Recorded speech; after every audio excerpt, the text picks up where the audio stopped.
사사기 이제 6장입니다. 6장부터 9장까지는 기드온과 기드온의 아들 아비멜렉의 이야기입니다. 기드온 이야기는 6장부터 8장까지 3장 걸쳐서 나오고, 아비멜렉은 이제 9장에서 다룹니다. 사실은 이 기드온 일가의 이야기가 이 사사기의 사실은 중심 부분이죠.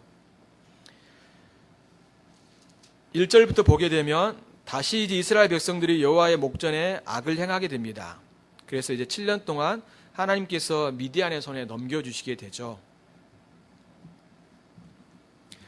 이 일로 사실 이스라엘 백성들은 산이나 동굴이나 요새 등의 은신처를 만들어 놓고 거기에서 살았습니다.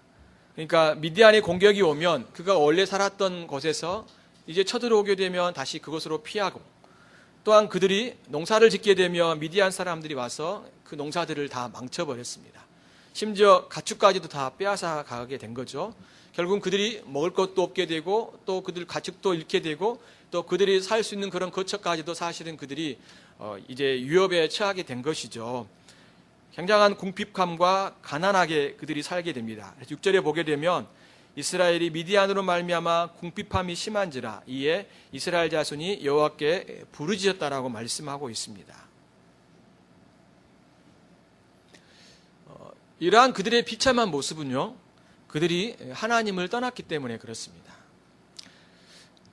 하나님의 백성들이 하나님을 떠나면 그들은 비참한 인생을 살게 되는 것이죠. 나오미의 예를 들어봅시다. 룻기에 보게 되면 이제 이스라엘 백성들이 살았던 그 지역에 흉년이 들죠. 유다 베들레헴의 한 사람이 이제 그 아내와 함께 두 아들을 데리고 모압 지방에 가서 거류합니다. 그 사람의 이름이 이제 엘리멜렉이라고 이야기를 하죠. 나오미와 두 아들 말론과 기련이 모압 지방으로 가게 되는데, 여러분이 알듯이 나오미의 남편 엘리멜렉이 죽고, 또한 나오미의 두 아들도 죽습니다. 그리고 모압 여자 중에 그들을 아내로 맞이한 이제 오르바와 룻만 남게 되죠. 결국은 세 연인만 남게 되는 것을 볼 수 있습니다. 왜 이들이 이러한 비참한 인생을 살게 되었습니까? 그들이 주님을 떠났기 때문에 그렇습니다. 주님을 떠났기 때문에 그들은 계속해서 어려움이 있더라도, 흉년이 들더라도 주님 앞에 머물면서, 또한 그 흉년을 보면서 그들이 회개하고 돌이켜야 되는데, 오히려 흉년이 들었을 때 그들은 오히려 주님을 떠나는 그런 일들이 있었던 것을 보죠. 그 결과 그들은 참으로 비참한 인생을 살게 되는 것을 보여줍니다. 신약에서도 보면 여러분 탕자 이야기 기억하실 겁니다. 둘째 아들이 재물을 다 모아가지고 이제 먼 나라로 갑니다. 그곳에서 그는 허랑방탕하면서 재산을 다 낭비합니다. 결국 그도 똑같이 궁핍한 생활을 하게 되는 거죠. 그 궁핍한 생활을 한 예로 이제 돼지 먹는 쥐염 열매를 이제 먹으면서 자신의 배를 채우고자 하는 그런 모습을 보여주지 않습니까? 이렇듯 하나님 백성들이 하나님을 떠나게 되면, 하나님 말씀에 불순종하게 되면 그들은 하나님의 백성이기 때문에 하나님께서 그들을 향하여서 이제 징계를 하시고 비참한 인생을 살게 하시는 것을 볼 수 있습니다. 자, 이것은 그들에게 뭘 보여주고 있냐라면 이제 하나님께 나오라는 하나의 신호이고 표시인 거죠. 이러는 가운데 7절 이하에 보게 되면 하나님이 사사를 먼저 보내시기 전에 한 선지자를 그들에게 보내십니다. 그 선지자를 보내서 뭐라고 말씀하시냐면 이제 그들의 죄를 책망하시죠. 사실 이러한 모습을 보게 되면 그리스도 앞에 세례자 요한을 보내신 것과 비슷하죠. 하나님은 세례자 요한을 통해서 회개에 합당한 세례를 받게 하시고, 또 그리스도를 영접할 준비를 하게 하신 것처럼 하나님께서 먼저 한 선지자를 보냅니다. 사사기에 나오는 좀 특별한 그런 어떤 장면인 것을 우리가 알 수 있습니다. 그러면서 이 선지자가 이스라엘을 향해서 세 가지 면으로 이야기를 합니다.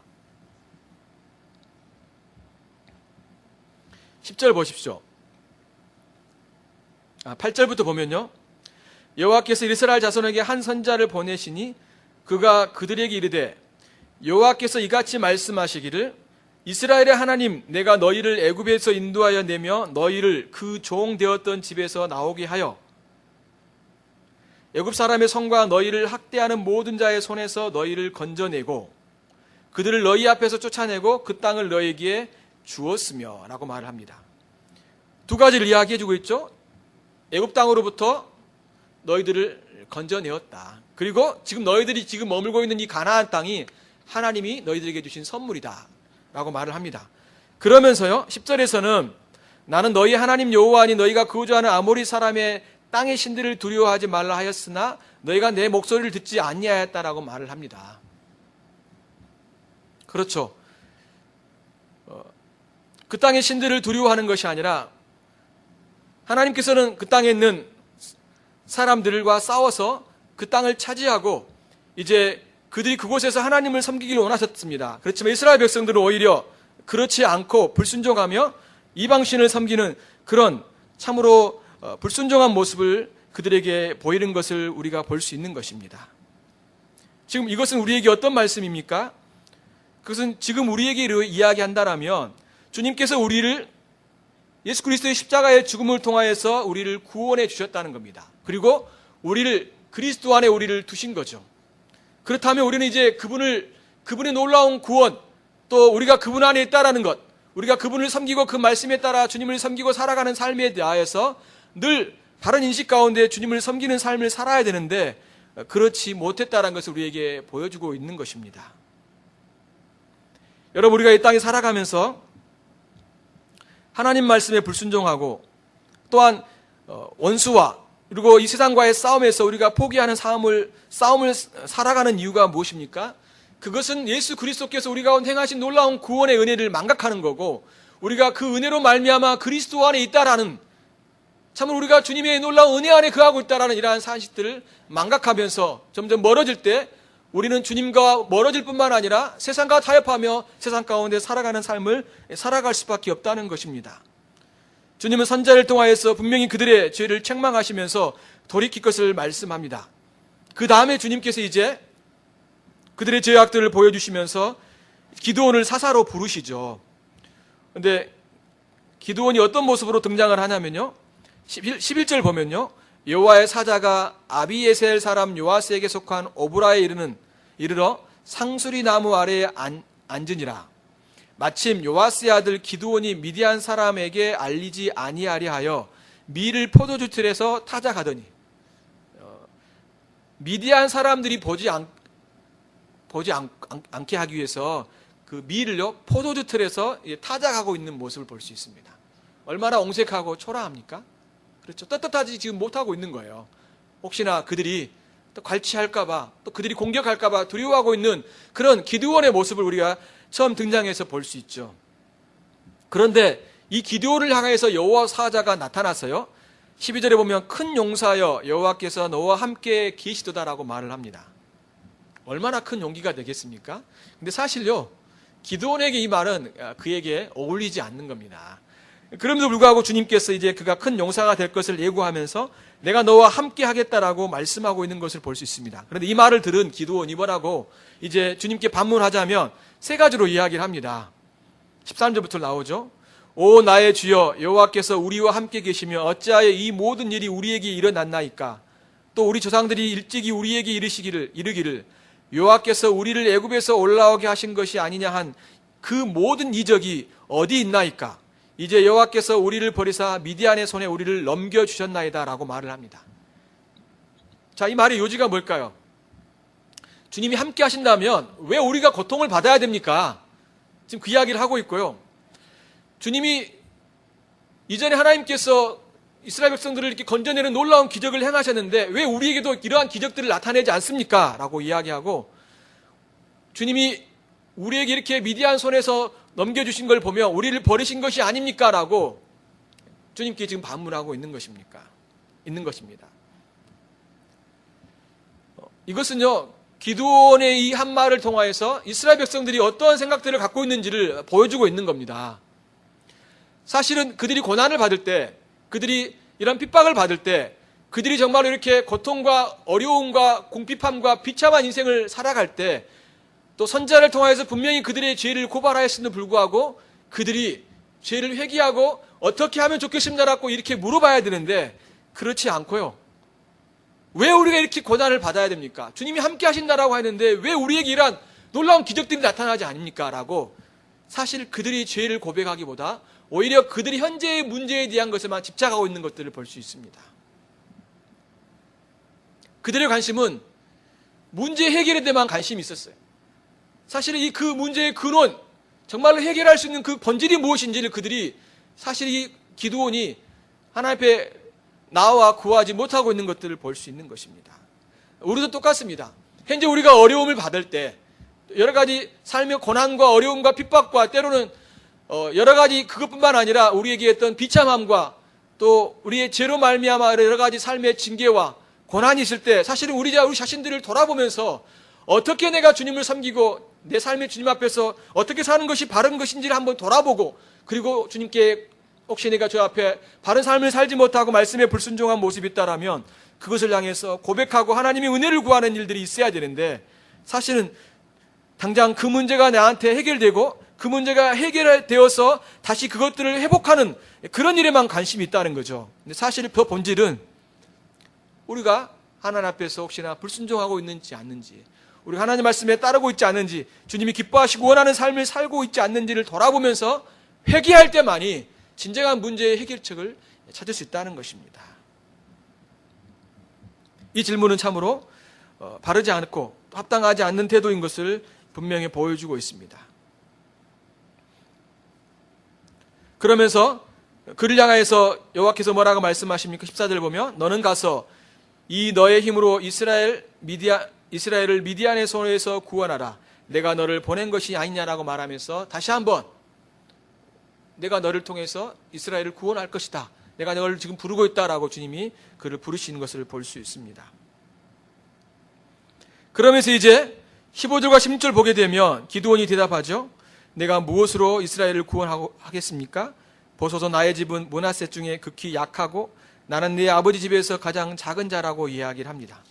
그러자 주님께서 그에게 다시 한번 내가 너와 함께 할 거다. 그리고 미디안 사람 치기를 한 사람 치듯 하리라고 주님이 아주 분명하게 그에게 약속을 해주신 것을 볼 수 있습니다. 물론 기드온이 자신의 겸손한 모습을 드러내고 있는 것 같긴 하지만 사실은 그가 하나님 앞에서 주님이 부르셨을 때 주님이 저를 사용하신다면 제가 주님 앞에 사용되어지고 헌신하고 주의 말씀에 순종하며 주님의 부르심에 내가 합당하게 반응하겠습니다라고 이렇게 반응을 해야 되는데 그렇지 않은 거죠. 오히려 그의 연약한 모습 또 하나님의 뜻에 주님의 부르심에 즉 그가 온전하게 반응하지 않고 있는 모습을 볼 수 있습니다. 누구나 그렇듯 기드온도 자신이 어떤 힘을 가져야지만이 하나님의 일을 할 수 있는 것처럼 생각한 것 같습니다. 사실 하나님 우리를 부르시고 하나님이 함께 하신다라면 그거보다 더 큰 무기는 없는 것입니다. 주님이 다시 한번 그에게 반드시 너와 함께 하겠다라고 약속해 주셨고 또 주님이 승리를 약속해 주셨던 것을 볼 수 있습니다. 하나님이 함께 하시면 그거보다 더 큰 무기는 없고 주님이 함께 하심을 통하여서 우리는 주님의 일들을 감당할 수 있는 것이죠. 그렇다고 해서 능력이라든가 재능이라든가 교육을 받을 필요 없다라고 하는 것은 아닙니다. 여러분 우리가 알듯이 애굽의 교육을 받은 모세를 주님이 사용하셨죠.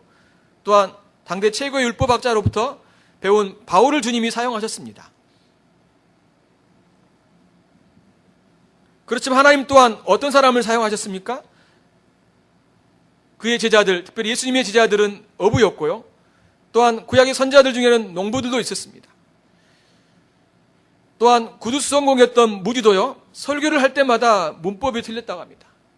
기자가 찾아와가지고 또 그 사람을 향해서 당신이 오늘 설교했는데 문법이 얼마나 많이 틀린지 아닙니까? 하면서 50군데를 지적하면서 이야기를 했다고 합니다. 그런데 하나님이 그를 사용하셨죠. 하나님이 우리를 사용하시는 것은 그분이 우리와 함께 하시는 것, 그거보다 더 강력한 무기는 없는 것입니다. 그러므로 하나님이 우리를 부르시고 우리와 함께 하시겠다라고 약속하신 것은 우리를 통해서 하나님께서 당신의 일들을 이루시겠다라고 말씀하신 것입니다. 그럼 우리는 참으로 주님이 부르심 앞에 할 수 없다라고 말하는 것이 교만이 아니라 주님이 부르실 때 우리가 연약하지만 주님 앞에 우리가 드려지고 또 주의 말씀에 순종하는 것이 참으로 주님 앞에 겸손한 자인 것을 우리가 기억할 필요가 있는 것입니다. 주님 우리를 부르실 때 우리는 그거에 대해서 반응하고 또 주님이 함께 하심을 통하여서 당신의 뜻을 이루신 것을 신뢰하면서 우리는 그 말씀에 따르는 하나님 백성들이 되어야 될 것입니다. 이제 17절부터요 21절까지를 보게 되면 다시 한번 여기서 기드온의 연약한 모습이 드러나죠. 그러니까 주님이 그에게 나타나서 17절 보면 기드온이 그에게 대답하되 만일 내가 주께 은혜를 얻었사오면 나와 말씀하신 이가 주 되시는 표징을 내게 보이소서라고 말을 합니다. 굉장히 황당한 지금 말을 하고 있는 겁니다. 당신이 정말로 하나님이라는 걸 저에게 보여주십시오 라고 지금 그 이야기를 하고 있는 겁니다. 주님께서 어떻게 하십니까? 보여주시죠. 이제 예물을 다 준비하게 하시고 이제 기드온 예물 준비해서 제사를 드리죠. 근데 하나님께서 그때 불이 임합니다. 그렇죠? 그 제물에 불이 임하게 되죠. 그러면서 내가 정말로 이스라엘의 하나님이다라는 것을 그에게 보여주십니다. 참 우리 하나님은 자비로운 분이십니다. 이렇게 그가 하나님을 만나게 되죠. 그래서 그때 그는 참으로 하나님을 배웠고 슬프도 소유다 주 여호와여 내가 여호와의 사자를 대면하였다라고 말을 하자 주께서는 안심하라 두려워하지 말라 죽지 아니하리라고 말을 하죠. 그러면서 그는 그곳에 제단을 쌓고 여호와 샬롬이라 하면서 하나님을 예배합니다. 그의 참으로 불신앙적인 모습, 또 하나님이 그에게 말씀하시고 또한 그에게 찾아오셔서 그를 사용하시겠다라고 말씀하신 그 하나님을 향해서 당신이 정말 하나님이신지를 보여달라고 할 때 주님은 당신에게 그 기드온에게 자비를 나타내셔서 그 증거를 보이시고 자비롭게 하나님께서 그의 그런 징표를 보이심으로 그를 선하게 인도하시는 하나님의 놀라운 손길을 우리가 볼 수 있습니다. 자, 그러면서요 여기서 25절부터 32절까지를 보게 되면요 어떤 장면이 나오냐면 기드온이 이제 하나님 기드온을 향하여서 7년 된 수소를 끌고 오게 하고 그것도 그 아버지에게 있는 바알의 제단을 헐고 그 곁에 아세라 상을 이제 찍어버리라고 이야기를 합니다. 그래서 실제적으로 그가 이제 종 10명과 함께 그 일을 행하죠. 그런데 이제 하나님의 말씀에 그가 행할 때 대낮에 아침에 한 것이 아니라 저녁 늦게 합니다. 사람들이 보기 때문에 아마 두려움 때문에 그런 일들을 하게 되는 거죠. 그래서 실제적으로 그가 제단을 헐고요 아세라상을 찍죠. 그리고 그곳에서 하나님께 제사를 드리게 됩니다. 다음 날 아침에 이제 그곳에 있는 성읍에 있는 사람들이 제단이 헐게 되고 아세라상에 찍은 그 광경을 보게 됩니다. 이제 소위 말하는 야단이 난 거죠. 그들이 그동안 하나님이 아니라 우상을 섬기고 있었는데 그 섬기는 그 우상이 이제 제거가 되고 이제 그 주의가 아주 요란하게 됐기 때문에 그들은 참으로 그 광경을 보면서 누군지를 찾아내야겠다라고 하면서 결국 그들이 조사해서 찾아냈는데 그 사람이 누구였냐면 요아스의 아들인 이 기드온이었습니다. 근데 그의 아버지가 어떻게 합니까? 그 아버지가 사실은 바알을 섬기고 있었는데요. 그 아버지가 오히려 그 아들을 변호하게 되죠. 그러면서 만일 바알이 신이라면 자기의 제단을 헌 사람과 직접 싸우도록 놓아두시오라고 이야기를 하면서 이제 쫓아내 버립니다. 아마도 그 아버지가 나름대로 재력가였기 때문에 그 당시에 그들의 유지였기 때문에 그렇게 당당하게 말을 할 수 있었던 것으로 볼 수 있습니다. 사실 기드온이라는 이름 자체가요 찍는 자라는 뜻입니다. 그 이름에 맞게 이제 바알의 제단을 헐어버리고 아세라상을 찍어버리죠. 그러니까 우상의 흔적을 이제 제거하고 있는 것을 볼 수 있습니다. 자, 이 장면은 우리에게 뭘 가르쳐 주냐면 하나님께서 기드온을 이제 부르시잖아요. 하나님이 기드온을 통해서 이스라엘 구원하기를 원하시는데 그 과정 가운데 하나님께서 이스라엘 기드온이 그동안 그의 가정 안에서 그의 아버지가 우상을 숭배하고 있었고 또 그 주위에 있는 많은 사람들이 우상을 숭배하고 있었던 거죠. 이것을 통하여서 하나님께서 그들이 얼마나 큰 죄를 지었는지를 분명하게 보여주실 뿐만 아니라 또한 기드온을 통하여서 하나님께서 다시 그것들을 정결케 하시고 새롭게 하시고자 하는 하나님의 계획을 여기서 보여주는 거 있는 것을 볼 수 있습니다. 또한 그의 아버지도 그 영향을 받아서 이제 변화되는 조그마한 모습도 볼 수 있죠. 하나님은 그것을 통하여서 기드온을 좀 더 그런 어떤 우상의 환경 속에서 빼어내어서 또 하나님께서 그를 정결케 하는 그런 모습들을 여기서 볼 수 있다는 거죠. 아브라함도 그의 아버지가 우상 숭배했었죠. 우상 숭배했습니다. 하나님이 아브라함을 그곳에서 빼어냈습니다. 부르셨죠, 그를. 하나님께서 기드온도 우상 숭배하는 그곳에 이제 부르시고 또 그것들이 얼마나 잘못되고 있다는 것을 그 제거함을 통하여서 주께서 그를 정결케 하시고 또 그의 가정을 정결케 하시고 또 하나님의 뜻이 무엇인지 그의 행위를 통하여서 그 백성들에게 이제 가시적으로 보여주시고 있는 것을 볼 수 있습니다. 그리고요, 33절, 35절까지는 이제 기드온이 군대를 일으키는 장면이 나옵니다.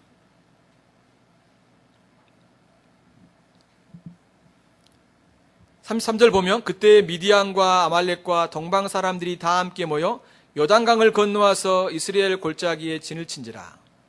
그들이 쳐들어온 거죠. 이때 이제 여호와 영이 기드온에게 임하십니다. 그래서 기드온이 이제 부름을 받고 많은 군대들을 모집하게 되죠.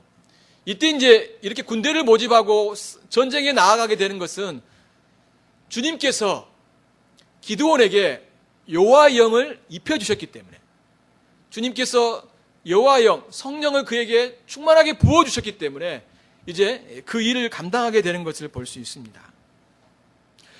주님이 왜 성령을 그에게 부어주셨을까요? 성령을 덧입혀 주셨을까요? 우리는 성령의 충만함을 구할 때 이런 생각들을 많이 할 수가 있습니다.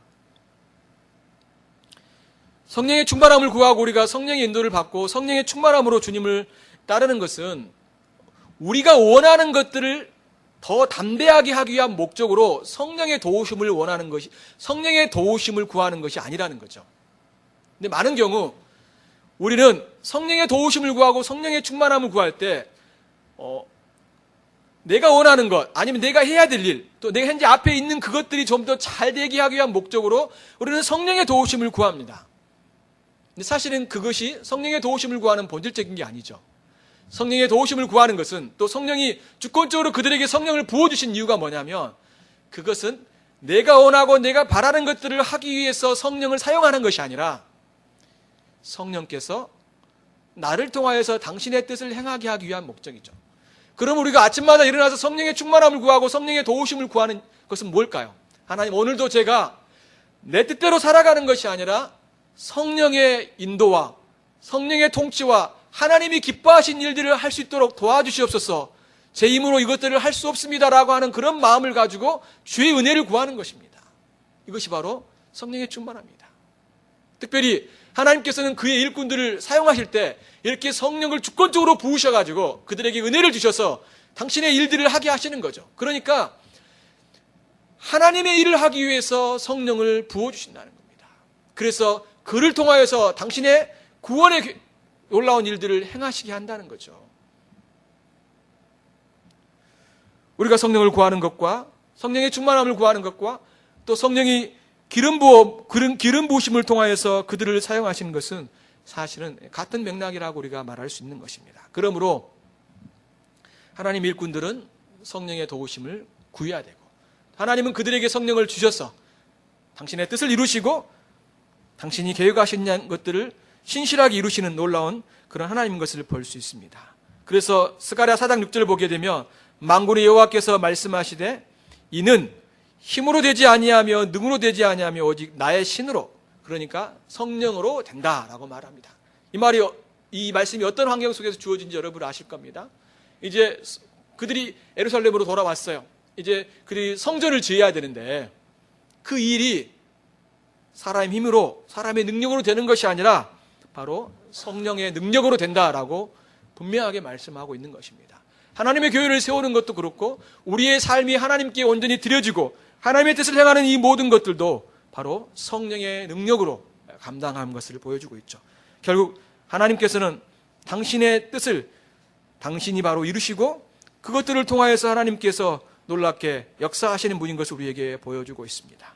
하나님 이렇듯 기드온에게 성령을 부으심으로 그 백성들을 이제 부르시고 이제 싸움에 나아가도록 놀랍게 역사하시는 그런 모습을 볼 수 있습니다. 자, 마지막 장면입니다. 36절부터 40절까지 보면 이제 기드온이 양털 시험하는 장면이죠. 이것은 우리가 너무 잘 알고 있습니다. 처음에 이제 사실 이것을 이제 양털 시험하는 이유가 뭡니까? 37절에 말하듯이 주께서 이미 말씀하신 같이 내 손으로 이스라엘을 구원하실 줄을 내가 알겠나이다 라고 하면서 정말로 주님께서 나의 손을 통하여서 하나님의 백성들을 구원하실 줄 내가 어떻게 알 수 있겠습니까? 라고 하면서 징표를 이제 구하는 겁니다. 첫 번째 징표가 여러분이 알듯이 이제 타작마당에 이슬이 양털에만 있도록 하고 걸 구하죠. 하나님 그렇게 이슬이 양털에게만 있도록 주님께서 하시고 타작마당은 이슬이 없게 하셨죠. 다음번에 또한 징표를 구하죠. 그랬더니 이제 양털에는 이슬이 없고 주위에만 타작마당에만 이슬이 맺히게 되는 것을 봅니다. 이 두 번의 징표를 통하여서 이제 기드온이 확신을 가지고 나가게 되는 거죠. 자, 우리가 이 장면은 사실요, 여러분은 이걸 읽으면서 우리가 하나님께 어떤 사인, 하나님의 뜻을 묻기 위해서는 이러한 같은 방법들이 좀 필요하겠구나라고 생각할지 모르겠습니다. 아마 여러분 읽으면서 그렇지 않겠다는 생각들을 너무 가졌을 것이라고 생각합니다. 사실요, 하나님을 시험하는 것은 그 율법을 어기는 겁니다. 이거 불신앙적인 모습인 거죠. 또 주님이 말씀하셨다라면 믿고 나아가야 되죠. 또 성령의 기름 부음까지 부어주셨는데 그가 하나님 말씀을 신뢰하지 못하고 나아가지 못하고 오히려 시험을 하고 있는 것은 그 태도도 참 바르지 않는 거고, 이미 주님이 그를 부르셨고 또 그를 통해 사용하시기로 주님이 이미 말씀하셨기 때문에 그는 나가는 것이 하나님이 원하시는 뜻인 것을 우리가 알 수 있습니다. 사람들이 이것에 대해서 오해한 것 같아요. 그래서 가끔씩 이제 이런 식으로 하나님께 하나님의 뜻을 묻죠. 뭐 시험이란 것은 아니더라도 예를 들면 이렇게 생각할 수 있을 겁니다. 이사를 가고 싶은데 그것이 하나님의 뜻인지 궁금한 거예요. 그래서 이제 어느 수요일이라면 기도를 하는 겁니다. 하나님, 제가 이사를 가고 싶은데 참만 하나님, 이것이 하나님의 뜻인지 잘 모르겠습니다. 그런데 주님, 보니까 기드온이 이렇게 하나님께 하나님의 뜻을 이렇게 묻는 걸 보니까 저도 하나님의 뜻을 묻겠습니다라 하면서 이제 주일까지 혹시 만나는 사람들 중에 혹시 이사 갈 계획 없느냐 이렇게 묻는다든가, 이사에 대해서 관심을 가지면서 이렇게 말을 내올 때 그러면 하나님, 그것을 하나님의 뜻으로 제가 믿겠습니다 라고 이렇게 기도를 하는 거죠. 그렇게 하라고 이 말씀을 주신 것이 아니라는 거죠. 그렇게 하나님께, 사실 이건 시험한 거기 때문에 잘못된 거고 이것은 하나님의 뜻을 구하는 모습은 아니라는 겁니다. 근데 사람들이 그것들을 가지고 하나님께 물어보라, 하나님의 뜻을 구해보라, 또 하나님이 어떻게 일하신지를 보라 하면서 이야기하는 것 같은데 그것은 잘못된 하나님의 뜻을 구하는 것입니다. 그렇게 하나님의 뜻을 구하는 것은 참으로 어리석인 거죠. 하나님을 시험하는 것입니다. 물론 여기서는 주께서 기드온에게 은혜를 베풀어 주시고 두 번씩이나 그것도 주님께서 그의 이야기를 들어주시고 그에게 그런 표정들을 베풀어 주셨습니다. 그렇기 때문에 우리도 그렇게 할 수 있다라고 이야기하는 것 같은데 이거는 잘못된 태도인 것을 보여주고 있죠. 왜냐하면 지금 이 장면이 어떤 장면이냐면 하나님이 기드온을 부르신 건 사실이지만 기드온이 얼마나 하나님 앞에서 연약한 자이고 그런 믿음이 없고 불신앙적인 모습을 가진 자라는 것을 여기서 말씀해 주고 있는 거예요. 하나님이 그를 부르셨는데도 불구하고 하나님인 걸 확인하고 싶어 했던 거고, 또한 두 번씩이나 하나님을 시험하면서 정말로 나를 통해서 하나님 그들을, 이스라엘 백성들을 구원하실지 알게 해달라고 하는 것을 볼 수 있습니다.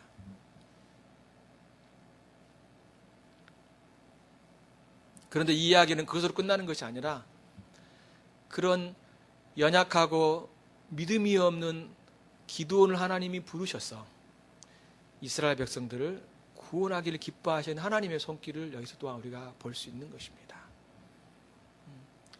사사들조차도요, 이렇게 연약한 자들이었어요. 그렇지만 하나님은 자기 백성들을 구원하시기 위해서 그런 연약한 자들을 부르셔서 능력을 주시고, 이러한 어떤 테스트를 하더라도 주님이 그걸 다 받아주시면서 바로 주님께서 그 백성들을 구원하시는 놀라운 하나님의 손길들을 볼 수 있습니다.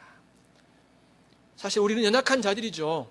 그렇지만 주님은 우리를 통하여서 당신의 놀라운 그런 도구들, 하나님의 일꾼들로 사용하시는 것입니다.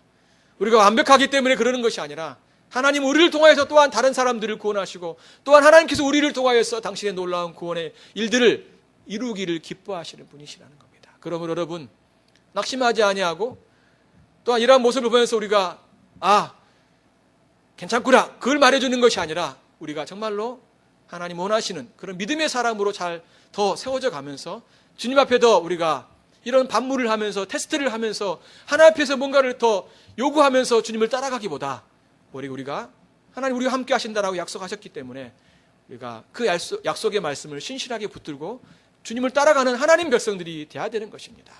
그럴 때 하나님은 우리를 기뻐하시고 참으로 우리를 통하여서 당신의 놀라운 그런 일꾼으로 삼으셔서 당신의 그런 일들을 하실 것입니다. 이러한 은혜가 우리 모든 성도들 가운데 함께 하시기를 바랍니다. 같이 기도하십시다. 이 말씀 생각하면서 우리 연약함에도 불구하고 하나님 우리를 사용하시고 우리를 인도하십니다. 다시 한번 우리의 삶 속에 우리가 불신앙적이고 또한 믿음 없는 모습으로 주님을 따라가기보다 참으로 더 믿음을 갖고 주의 말씀에 온전히 순종하는 백성이 될 수 있도록 같이 하나님 은혜를 구하면서 기도하는 시간들을 갖겠습니다. 같이 기도하겠습니다.